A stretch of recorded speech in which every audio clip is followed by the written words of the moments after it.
জানিয়ে দিব আমাদের হাতে থাকা সর্বশেষ গুরুত্বপূর্ণ আপডেট। আন্তর্জাতিক সংবাদ। নৃশংস হামলার পর গাজায় ইসরায়েলি বাহিনীর স্থল অভিযান শুরু। এরপর জানিয়ে দিব ব্যাপক হামলার মুখেও জিম্মি মুক্তিতে অনীহা গাজার যোদ্ধাদের, এবং জানিয়ে দিব ইউক্রেনের পরমাণু বিদ্যুৎ কেন্দ্রের মালিকানা নিতে পারে যুক্তরাষ্ট্র। এদিকে ইসরায়েল কাপুরুষ, তাদের কাছে মানবতার কোনো মূল্য নেই বলছে প্রিয়াঙ্কা গান্ধী। নৃশংস হামলার পর গাজায় ইসরায়েলি বাহিনীর স্থল অভিযান। চলতি সপ্তাহে ব্যাপক বিমান হামলা চালানোর পর এবার গাজায় স্থল অভিযান বাড়ানোর কথা জানালো ইসরায়েলি বাহিনী। বুধবার ইসরায়েলি সামরিক বাহিনী জানিয়েছে তারা গাজায় স্থল অভিযান শুরু করেছে।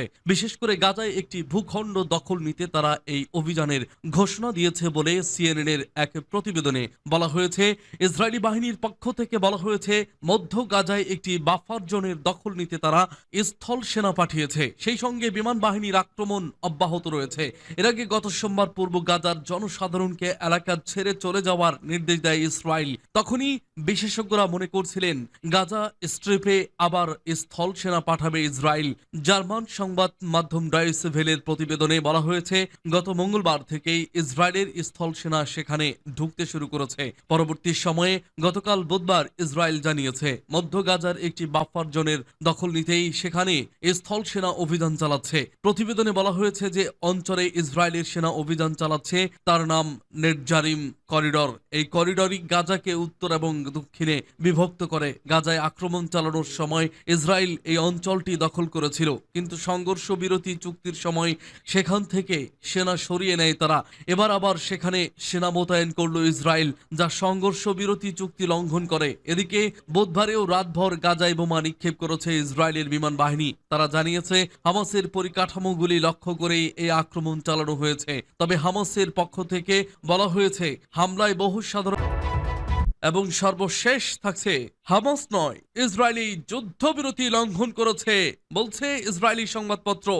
সূত্র হারেস ও আনাদুলু এজেন্সি। শুনছিলেন সংবাদ শিরোনাম, এখন বিস্তারিত। তবে তার আগে অনুরোধ থাকবে ভিডিওটিতে একটি লাইক এবং কমেন্টস করে জানিয়ে দিন আজকের সংবাদের সব থেকে গুরুত্বপূর্ণ বিষয়। দর্শক, আপনারা জানেন ভারতও একটি কট্টরপন্থী হিন্দুত্ববাদী রাষ্ট্র। এই রাষ্ট্রের সরকারি বক্তব্য হচ্ছে ফিলিস্তিন নিঃস্ব হোক, গুড়িয়ে দেওয়া হোক বা ফিলিস্তিন নাই থাকুক, কোনো সমস্যা নেই, তবে ইসরায়েলকে জয়ী হতে হবে। আর সেই ভারত থেকেই ভারতের প্রতিপক্ষ পার্টি বক্তব্য দিয়েছেন ইসরায়েল কাপুরুষ, তাদের কাছে মানবতার কোনো মূল্য নেই। যারা মানবতা সম্পর্কে বোঝেন বা ধারণা রাখেন, আমার মনে হয় বিশ্বের কঠোরতম এবং যাদের মধ্যে মানবতা বলতে কিচ্ছু নেই, তারাই হচ্ছে ভারত এবং ইসরায়েল। এরা এদের ধর্ম ছাড়া কিচ্ছুটি বোঝে না। এরা এদের নিজেদের ধর্ম প্রতিষ্ঠিত করতে নিরীহ মানুষদেরকে পশু পাখির মতো ধরে ধরে জবাই গুলি করতে দ্বিধাবোধ করে না। দর্শক, আমার মনে হয় এই দখলদার কট্টরপন্থী ইহুদিবাদীদের মানবতা শেখাতে গোটা বিশ্বকে একত্রিত হতে হবে। তাদেরকে আন্তর্জাতিক পর্যায়ে এমনভাবে চাপ প্রয়োগ করতে হবে যাতে করে তারা আর কোনোদিন নিরীহ মানুষের ওপর চোখ তুলে তাকাতে সাহস না পায়। দর্শক, এ বিষয়ে আপনার মতামত কি তা কমেন্ট বক্সে লিখে জানান, আর জানিয়ে দিন আপনি কোন জেলা থেকে বা কোথা থেকে আমাদের সংবাদটি শুনছেন এবং দেখছেন।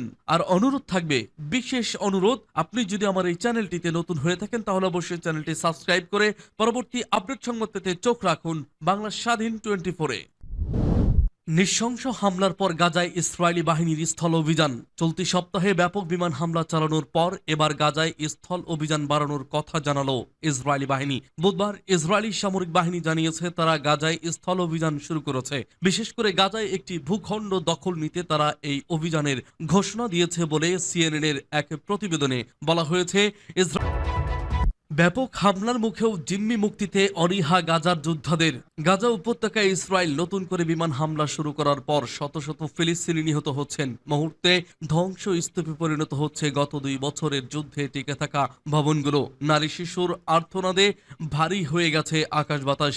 এ পরিস্থিতিতেও ইসরায়েলি আক্রমণের অন্যতম গুটি জিম্মিদের মুক্তি দিতে নারাজ হামাস, এমন তথ্য জানিয়েছে দ্য জেরুজালেম পোস্ট। বুধবার এক প্রতিবেদনে বলা হয়, গাজা উপত্যকায় ইসরায়েল বিমান বিমান হামলা শুরু করার পরও জিম্মি ও যুদ্ধবিরতি চুক্তির বিষয়ে হামাস তাদের অবস্থান নরম করছে না। গোষ্ঠীটি এ বিষয়ে প্রস্তুতি নিচ্ছে এমন কোনো ইঙ্গিত এখনো পাওয়া যায়নি। জেরুজালেম পোস্টকে গোপন সূত্র জানায় এই বিষয়ে হামাসের অবস্থান পরিবর্তনের কোনো ইঙ্গিত নেই, কোনো লক্ষণ নেই। এদিকে প্রতিরক্ষা মন্ত্রী ইসরায়েল কাটজ এবং ঊর্ধ্বতন নিরাপত্তা কর্মকর্তাদের সঙ্গে বৈঠক করেছেন প্রধানমন্ত্রী বেনিয়ামিন নেতানিয়াহু। দেশটির একজন কর্মকর্তা বলেন, বৈঠকে হামলার মাত্রা বাড়ানোর সিদ্ধান্ত নেওয়া হয়েছে। যুদ্ধ পদক্ষেপগুলো আরও বাড়বে বলে আশা করা হচ্ছে।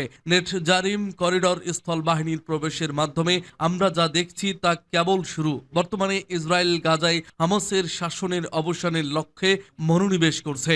গাজার বিভিন্ন এলাকায় ইসরায়েলি হামলায় বুধবার অন্তত ৭০ জন ফিলিস্তিনি নিহত হয়েছে। কাতার ভিত্তিক সংবাদ মাধ্যম আল জাজিরার গাজা প্রতিনিধি এ তথ্য নিশ্চিত করেছেন। এই হামলার সঙ্গে ইসরায়েলি স্থল বাহিনীও যুক্ত হয়েছে। গাজার স্বাস্থ্য মন্ত্রণালয়ের তথ্য অনুযায়ী মঙ্গলবার যুদ্ধবিরতি ভাঙার পর থেকে ইসরায়েলি হামলায় অন্তত ৪৩৬ জন ফিলিস্তিনি নিহত হয়েছেন, যাদের মধ্যে ১৮৩ জন শিশু রয়েছে। ইসরায়েলের প্রধানমন্ত্রী বেঞ্জামিন নেতানিয়াহু হুঁশিয়ারি দিয়ে বলেছেন, গাজায় হামাসের বিরুদ্ধে চলমান যুদ্ধ আরও তীব্র হবে এবং এটি দখলকৃত পশ্চিম তীরেও ছড়িয়ে পড়তে পারে। গাজার স্বাস্থ্য মন্ত্রণালয়ের সর্বশেষ হিসাব অনুসারে ইসরায়েলি আগ্রাসনে এখন পর্যন্ত অন্তত ৪৯,৫৪৭ জন ফিলিস্তিনি নিহত হয়েছেন এবং ১,১২,৭১৯ জন আহত হয়েছেন। গাজার সরকার পরিচালিত গণমাধ্যম অফিস জানিয়েছে, ধ্বংসস্তূপের নিচে চাপা পড়া হাজারো মানুষকে মৃত বলে ধরে নেওয়া হলেও মৃত্যুর সংখ্যা বেড়ে ৬১,৭০০-তে পৌঁছবে। ইসরায়েল কাপুরুষ, তাদের কাছে মানবতার কোনো মূল্য নেই বলছে প্রিয়াঙ্কা গান্ধী। ফিলিস্তিনের অবরুদ্ধ গাজা উপত্যকায় এক রাতেই নারী ও শিশু সহ ৪ শতাধিক মানুষকে হত্যা করেছে দখলদার ইসরায়েল। নারকীয় এই তাণ্ডবকে ঘিরে ইসরায়েলের কঠোর সমালোচনা করেছেন ভারতের বিরোধী রাজনৈতিক দল কংগ্রেসের নেত্রী ও সংসদ সদস্য প্রিয়াঙ্কা গান্ধী। তিনি এই হত্যাকাণ্ডকে ঠান্ডা মাথায় খুন বলে উল্লেখ করে ইসরায়েলের সমালোচনা করে বলেছেন, তাদের কর্মকাণ্ড প্রতীয়মান হয় যে তাদের কাছে মানবতার কোনো মূল্য নেই। বুধবার কংগ্রেসের এই সংসদ সদস্য বলেন, ইসরায়েল সরকারের ৪ শতাধিক নিরীহ বেসামরিক নাগরিকের ঠান্ডা মাথায় হত্যাকাণ্ড প্রমাণ করে যে তাদের কাছে মানবতা কোনো মূল্য নেই। তিনি জোর দিয়ে বলেছেন, তারা অর্থাৎ ইসরায়েল যত বেশি অপরাধমূলক কাজ করে তত বেশি তারা নিজেদেরকে কাপুরুষ হিসেবে প্রকাশ করে। সোশ্যাল মিডিয়া প্ল্যাটফর্ম এক্সে দেওয়া এক পোস্টে প্রিয়াঙ্কা গান্ধী বলেন, ইসরায়েলি সরকার কর্তৃক ১৩০ জন শিশু সহ ৪০০ জনেরও বেশি নারী নিরীহ বেসামরিক নাগরিকের ঠান্ডা মাথার হত্যাকাণ্ড প্রমাণ করে যে তাদের কাছে মানবতার কোনো মূল্য রাখে না। পশ্চিমা দেশগুলো এটি স্বীকার করুক বা না করুক, ফিলিস্তিনি জনগণের গণহত্যায় তাদের যোগসাজশ স্বীকার করুক বা না করুক, বিশ্বের সকল নাগরিক যাদের বিবেক আছে, অনেক ইসরায়েলি সহ, তারা তা দেখতে পাবে। কংগ্রেসের এই সাধারণ সম্পাদক আরো বলেন, ইসরায়েলি সরকার যত বেশি অপরাধমূলক আচরণ করে তত বেশি তারা নিজেদেরকে প্রকৃত কাপুরুষ হিসেবে প্রকাশ করে। অন্যদিকে ফিলিস্তিনি জনগণের সাহসিকতা প্রবল বলেও উল্লেখ করে প্রিয়াঙ্কা। ফিলিস্তিনি জনগণের প্রশংসা করে তিনি বলেন, তারা অকল্পনীয় দুর্ভোগ সহ্য করেছে, তবুও তাদের মনোবল এখনো দৃঢ় এবং অটল। সূত্র the Hindu Times of India, the print, business star. ইউক্রেনের পরমাণু বিদ্যুৎ কেন্দ্রের মালিকানা নিতে পারে যুক্তরাষ্ট্র। ইউক্রেনের পারমাণবিক বিদ্যুৎ কেন্দ্রগুলোর মালিকানা ও পরিচালনার দায়িত্ব যুক্তরাষ্ট্র নিতে পারে বলে ইঙ্গিত দিয়েছেন মার্কিন পররাষ্ট্রমন্ত্রী মার্কো রুবিও। ওভাল অফিসের সেই ঐতিহাসিক বিতর্কের পর বুধবার প্রথমবারের মতো ট্রাম্প ও জেলেনস্কির মধ্যে সরাসরি ফোনে কথা বলেন। যদিও এর আগে দুই দেশের প্রতিনিধিরা সৌদি আরবে বৈঠক করেছে এবং ৩০ দিনের একটি সম্ভাব্য যুদ্ধবিরতি নিয়ে আলোচনা করেছে। হোয়াইট হাউস জানিয়েছে, বুধবারের ফোন আলাপে ইউক্রেনের পারমাণবিক বিদ্যুৎ কেন্দ্রগুলোতে যুক্তরাষ্ট্রের সম্ভাব্য মালিকানা নিয়েও কথা হয়েছে। তবে জেলেনস্কি পরে পরিষ্কার করে বলেন, আলোচনাটি মূলত রাশিয়া নিয়ন্ত্রিত জাপোরিজিয়া প্ল্যান্টকে ঘিরেই ছিল। পরে মার্কিন পররাষ্ট্রমন্ত্রী মার্কো রুবিও জানান, ট্রাম্প ইউক্রেনকে আরও আকাশ প্রতিরক্ষা ব্যবস্থা, বিশেষ করে ইউরোপ থেকে সংগ্রহে সহায়তা করতে রাজি হয়েছেন।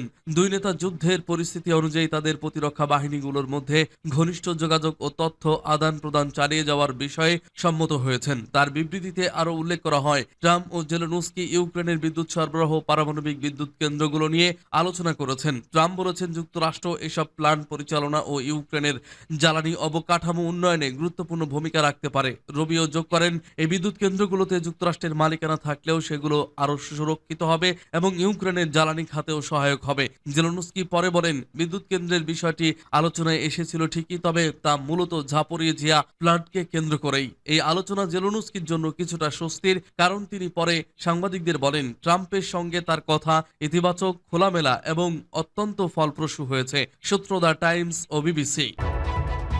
হামাস নয়, ইসরায়েলি যুদ্ধবিরতি লঙ্ঘন করেছে বলছে ইসরায়েলি সংবাদপত্র। ফিলিস্তিনের গাজা উপত্যকায় নতুন করে ভয়াবহ বিমান হামলা শুরু করেছে দখলদার ইসরায়েল। পবিত্র রমজান মাসে ইহুদিবাদী সেনাদের বর্বরোচিত হামলায় দুদিনে শত শত মানুষের প্রাণহানি ঘটেছে। যুদ্ধবিরতি চুক্তি লঙ্ঘন করে গত মঙ্গলবার থেকে নির্বিচারে এই হামলা শুরু করে ইসরায়েল বাহিনী। নতুন করে এই হামলার মাধ্যমে গাজায় যুদ্ধবিরতি লঙ্ঘনের জন্য ইসরায়েলকেই দায়ী করেছে ইসরায়েলি সংবাদপত্র হারেজ। প্রভাবশালী এই সংবাদপত্রটি বলেছে, হামাস নয়, গাজায় যুদ্ধবিরতি লঙ্ঘন করেছে ইসরায়েল। সংবাদ মাধ্যমটি একটি সম্পাদকীয়তে এই অভিযোগ তুলেছে। এতে বলা হয়, গাজা যুদ্ধবিরতি চুক্তি লঙ্ঘনের জন্য ইসরায়েলি প্রধানমন্ত্রী বেনিয়ামিন নেতানিয়াহুর সরকার দায়ী। চুক্তি বাস্তবায়ন এবং জিম্মিদের ফিরে আসার পথে হামাস নয়, বাধা দিচ্ছে ইসরায়েল। গত মঙ্গলবার গাজায় বিমান হামলা চালিয়ে একদিনেই 4 শতাধিক ফিলিস্তিনিকে হত্যা করেছে ইসরায়েল। এদিন আহত হয়েছে আরো শত শত মানুষ। এই হামলার মাধ্যমে চলতি বছরের জানুয়ারিতে কার্যকর হওয়া যুদ্ধবিরতি ও বন্দি বিনিময় চুক্তি ভেস্তে গেছে। ইসরায়েলি সরকার দাবি করেছে, যুদ্ধবিরতি বাড়ানো এবং ইসরায়েলি বন্দীদের মুক্তি দেওয়ার সমস্ত প্রস্তাব হামাস বারবার প্রত্যাখ্যান করার কারণে নতুন করে এই হামলা করা হয়েছে। তবে ইসরায়েলি সংবাদপত্র হারেজ বলছে, কিন্তু আমাদের জোর গলায় এবং স্পষ্টভাবে বলা উচিত যে এটি একটি মিথ্যা অজুহাত। হামাস নয়, ইসরায়েল চুক্তি লঙ্ঘন করেছে। এতে আরো বলা হয়েছে, 16তম দিনে সংঘাতের পক্ষগুলোর দ্বিতীয় পর্যায়ের আলোচনা শুরু করার কথা ছিল, যা বাকি সমস্ত